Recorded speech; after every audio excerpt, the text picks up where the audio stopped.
সিনেমায় নতুন মুখ মানেই নতুন প্রত্যাশা, আর যখন শাকিব খানের বিপরীতে যাত্রা শুরু তখন প্রত্যাশার মাত্রা বেড়ে যায় কয়েক গুণ। ইন্ডাস্ট্রিতে এমন জায়গা দখল করেন ইদিকা পাল। তবে হঠাৎ করেই বদলেছে সময়ের স্রোত। প্রিয়তমার সাফল্যের পরে ইদিকার নাম ঘুরতে থাকে প্রযোজক পরিচালকদের মিটিং রুমে। একাধিক নতুন ঢালিউড সিনেমার আলাপ যেন তার সামনে উন্মুক্ত। শরীফুল রাজের সঙ্গে কবি, সিয়াম আহমেদের বিপরীতে সিকান্দার, এমন নানা নাম শোনা গেলেও মিলছে না চূড়ান্ত ঘোষণা। খুব মন খারাপ হয় তখন আমি এখানে একা একা বসে। শুধু তাই নয়, আলোচিত সিনেমার রাক্ষসে ইদিকার নাম ছিল প্রায় নিশ্চিত। তবে সম্প্রতি পরিচালক জানিয়ে দিলেন সিনেমায় নেই ইদিকা।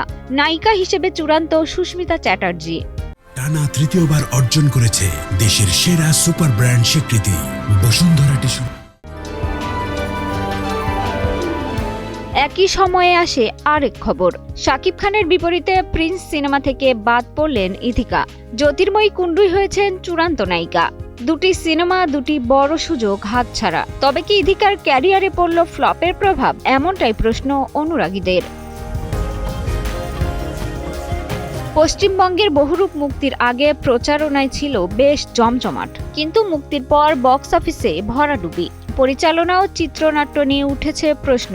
সমালোচকদের মতে সিনেমার দুর্বলতা ঢেকে দিয়েছে ইদিকার পারফরমেন্স। তবে সাময়িক এই ধাক্কা কাটিয়ে ইদিকা আবারও ফিরবেন নতুন চমকে, এমনটাই প্রত্যাশা ভক্তদের। মিষ্টি খাতুন, কালের কণ্ঠ।